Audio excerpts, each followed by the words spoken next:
are listening to the Parts Pros podcast, the only podcast made specifically for automotive parts professionals. We're here to dive into the latest industry trends, expert strategies, and real-world solutions to drive success and boost your parts department bottom line. Hi, I'm your host. I'm Amanda Poe, an automotive marketing expert with more than a decade of experience helping dealerships drive growth in the ever-evolving digital landscape. I am joined today by two revolutionaries from our partner at Revolution Parts. The first one is Emily. Emily is a parts and e-commerce guru with 5 years of hands-on experience working with both OEM and aftermarket parts industry leaders. Hi, Emily. Hey, Amanda. Thanks for the warm welcome as always. Stoked for another great chat today. Absolutely. And the real reason we're here today, Mr. Mike Rich. Mike leads our agency marketing team, meaning he is the go-to guy for tips and tricks on marketing your e-commerce parts store.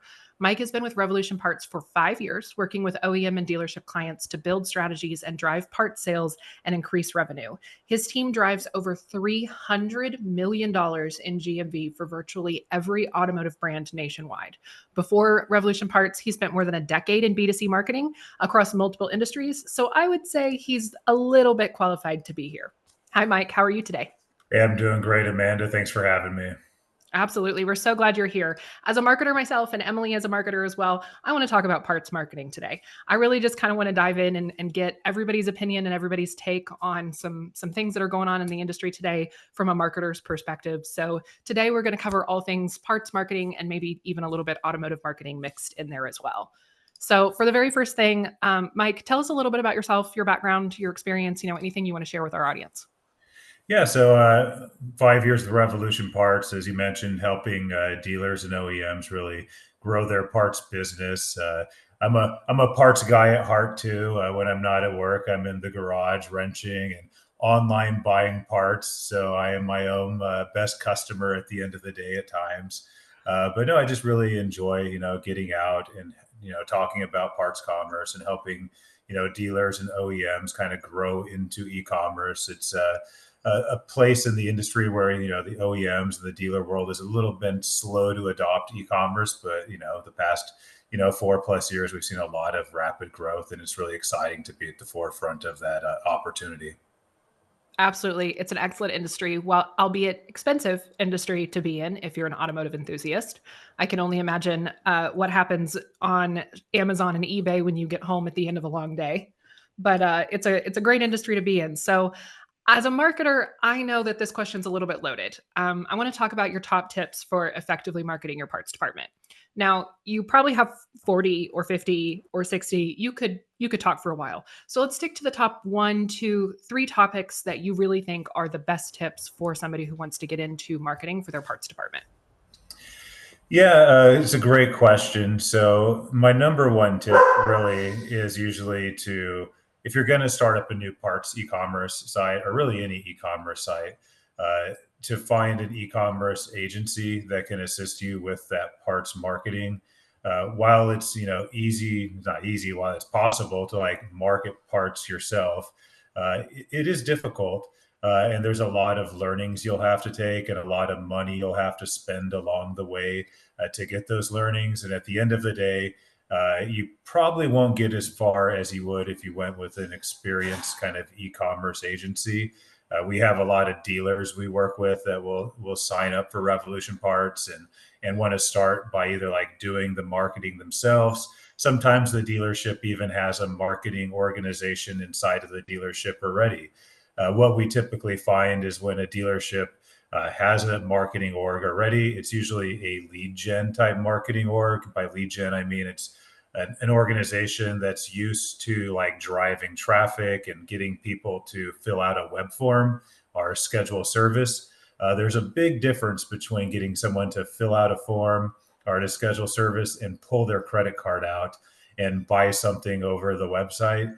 So that's why it's really key to work with an e-commerce agency. If you're looking for agencies, I usually tell people talk to them about their metrics. You want to hear things like return on marketing spend, return on ad spend. They should be able to tell you directly, if you spend X amount of money, we anticipate we can get you Y amount of dollars back into your dealership. That's the great thing about e-commerce marketing. You can track every dollar you spend and the outcome of every single dollar. So It's one of the reasons I really love e-commerce. It's not like a lot of other marketing and brand things where it's kind of, clicks and fluff and share of voice and those types of metrics. It's very, very bottom funnel most of the time and very attributable to the effort that you put in. You can track a dollar amount. You know exactly how much you spent. You know exactly how much you made. There's no mystery there. Exactly. So what else? I know that, hire a good agency, be Yeah. aware that your in-house marketing people are probably more sales focused than they are parts focused. Any other tips or tricks you feel they really need to know? Yeah, there's a lot of things. So in the dealership, it is a little bit of a change of philosophy. A lot of times when people think about e-commerce, they'll do so through the lens of like retail parts. So they think about it as like if someone was to come to their service lane and they're selling a part to someone in the service lane. The lens you really want to have with e-commerce though isn't that kind of retail service lane lens. It's more of the wholesale lens. So kind of think of e-commerce like a wholesale business, except you don't have to pay a delivery driver. You don't deal with nowhere near as many returns, and you're also not limited by the geographic constraints of your dealership. The nation is your oyster, so to speak. So like you can expand far outside of the reach of like your regional area as a dealership. And when I say think of it about wholesale, I'm really referring to like your pricing strategies too. So you're not going to be selling OEM parts online like cost plus 50, cost plus 40. It's not a margin game, it's a volume game. So you need to go into parts e-commerce with the mind state of volume, not of margin. If you don't do so, you're probably going to set yourself up for failure. And we want people to be set up for success. There's tons of other tricks, like inventory is a big thing. So a lot of dealers don't hold like massive inventory on their shelves. The great thing about e-commerce is you actually don't have to hold massive inventory. The aftermarket has learned this long, long ago. This concept of drop shippers, where there's a bunch of WDs in the industry that hold stock, and you can create relationships, and they'll ship for you once you sell. In the dealer world, we have a similar thing with the PDCs, so the parts distribution centers. So we usually, advise anyone that we work with, get access to your PDC inventory. And then when we sell parts for you, we're going to sell not just what you have on your shelf, we're going to sell everything your PDC has on the shelf. But you don't have to order that part till you sell it. That way you're not, investing your dollars and having them tied up in inventory. You're only buying when you sell. So you're churning much quicker. And you're not having to just hold that inventory. So that's a good thing. Images, we always recommend, like if you're selling parts, snap a photo before it goes in the box. Anytime I walk into a dealership that's doing e-commerce, I can tell you if they're successful if I see one thing, and that's a product tent. They'll have a little white like Amazon tent like somewhere in the dealership, and these guys will pull a part down, take a picture, and then when their parts appear, it just sets them apart a little bit, right? Because everyone has the same OEM catalog. So anything you can do to make yourself stand apart, that's another kind of big win for you. And I know I'm also an automotive enthusiast. And when I'm buying parts, if there's no picture of that part, it's immediate red flags for me. So all these people that are listing parts online and they don't have any picture at all, or the picture's blurry, or it's clearly not taken by somebody who has any idea what they're doing, I am immediate red flags, and I'm looking for another product. Yeah, if it's electrical parts, be sure to take a picture of the connectors, because people a lot of times are visual searchers and they'll have their part in their hand and they're looking at your part on the web and they're like, oh, does my clip go into that port? Will it work? I don't maybe trust what the website says. So that's really key. Like have pictures of ports if it's electrical parts. That is fantastic advice. Emily, I'm sure you've got some too. You've been doing this for 5 years. I would say that my take on automotive parts marketing is just like Mike said, hire people who know what they're doing. I've been teaching dealers how to do marketing, mostly on the sales side, not as much on the fixed op side, but I've been teaching them for over a decade. And I can't tell you how many dealers I've talked to that have said, oh yeah, my 16-year-old daughter handles all my marketing. And I have to fight not to eye roll, because I'm thinking in my head, okay, so your 16-year-old daughter posts on Facebook once a week, and that's what you consider marketing. Marketing it truly needs to come from somebody who knows what they're doing and somebody quality, or you're going to spend a whole lot of time and a whole lot of money and get very little traction. But the other thing that I would say, and Emily, I think you can probably touch on this a little bit too, is this idea that I think a lot of people have when it comes to e-commerce and parts departments is if you build it, they will come. They think, and we've talked about this before on other podcast episodes, and webinars, and we talk about this all the time. There's a lot of people that think if I build an e-commerce store and it's there, it's available, I have a URL, maybe I link it to my dealer website, people are just going to come. I don't have to market it. Which I think everyone here, we see people do that all the time and they don't see success. So Emily and Mike, tell me how you guys feel about that. If we build it, they will come concept that a lot of automotive industry and professionals use. Well, I think that misconception really bites a lot of dealers in the butt, right? Because they sign up to sell online. They think, hey, here's my parts store, and they wait to see the orders come in. But unless you tell people that you exist, no one's going to come to your store, especially when there's 20 other Toyota parts stores that are investing in marketing and are investing in getting the word out. And one thing I really love, and this is kind of going the extra mile, it takes a little bit of extra time, maybe extra hands, but I love when, parts guys are cool. They know about parts. I love when they create videos on like how to do mods. I think when you're doing stuff like that, you're getting to, you're not only marketing the parts, but you're showing your store's personality, and it builds trust with your future customer. Like, take that Toyota bumper kit and show how you would install it on the new 4Runner. Parts enthusiasts, DIYers, the people that are shopping for parts online are going to absolutely love that content. And if you're willing to, like have that passion and in parts and in what you do and put it out there through photos, like you guys said, and video, I mean, that's when they'll really come. I mean, doing that type of marketing, it really has a great impact on your online store's success. I love that. Great advice. Yeah, that's a great point, Emily. I think it is very important to do videos and connect with your audience. I know we have one dealer who has a YouTube series and he features Nismo parts and unboxes them and talks about installing them. And he drives a lot of business just through doing those videos. And he's kind of become an influencer almost in that space. So anything you can do to connect with the audience and really build out your brand persona with those guys is going to go a long way. And of course, yeah, just building it and expecting someone to come never happens. One of the things that I think another like misconception too is like I have to invest a ton, like the complete flip side of that. Like I build it, I do nothing, or I think I have to like do all this work and it's this massive effort. The great thing about e-commerce is you can turn the dial however much you want.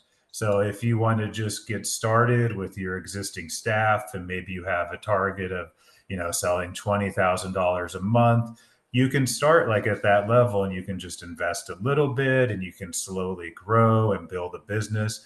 But the flip side, like if you're like, hey, I want to be selling $1 million in parts a month in 9 months, 12 months, whatever it is, you can come in really, really hardcore and like you can invest heavily in marketing and you can drive business, very rapidly and scale your business up. So there's never a better time to get started in it, though, I would say, than the present, because every day you don't get started, someone else is getting started, and competition just increases. And get started now is usually my advice to people. Like if they're on the fence, like, hey, just do it. And even if you're doing a little bit, not nothing, like don't do it and do nothing, but do it and at least do a little something and get started and get the ball rolling and start building a name for yourself and getting used to e-commerce if you're a little bit scared and fulfilling orders. And then as you get comfortable, grow.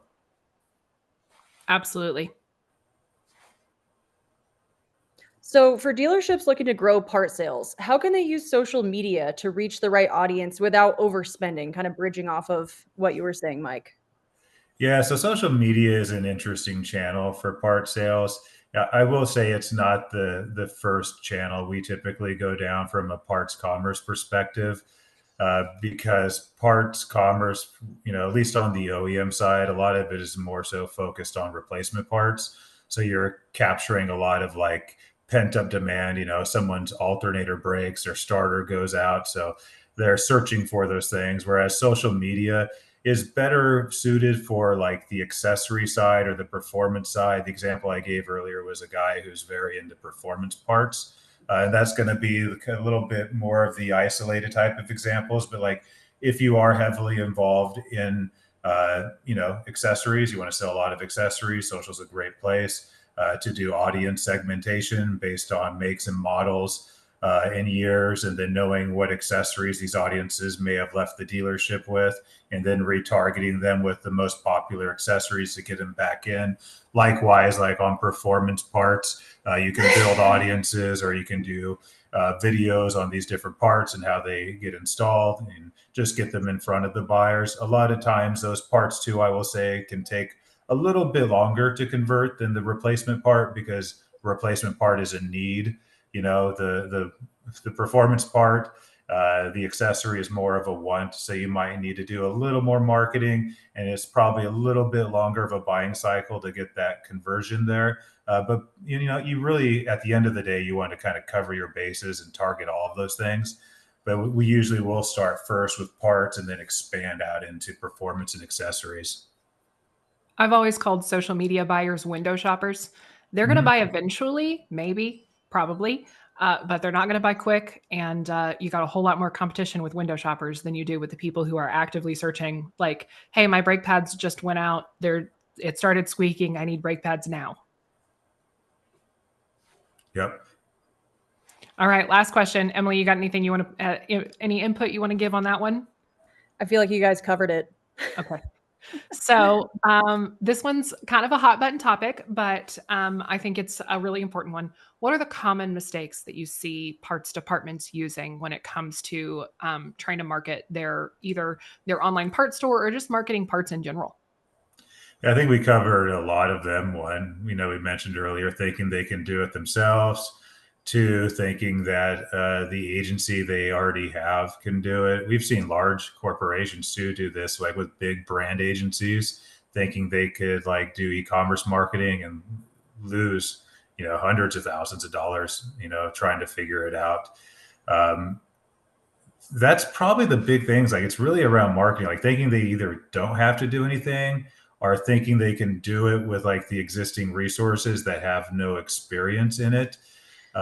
Thinking they could price high. I kind of mentioned earlier, thinking you can go into business and it's the same as your retail businesses, your repair business, where you can, sell a part in the service lane for cost plus 50. Like that's one of the biggest mistakes. People go online, they say cost plus 50, and they're like, why is no one buying my parts? Well, you're priced, 30, 40% higher than everyone.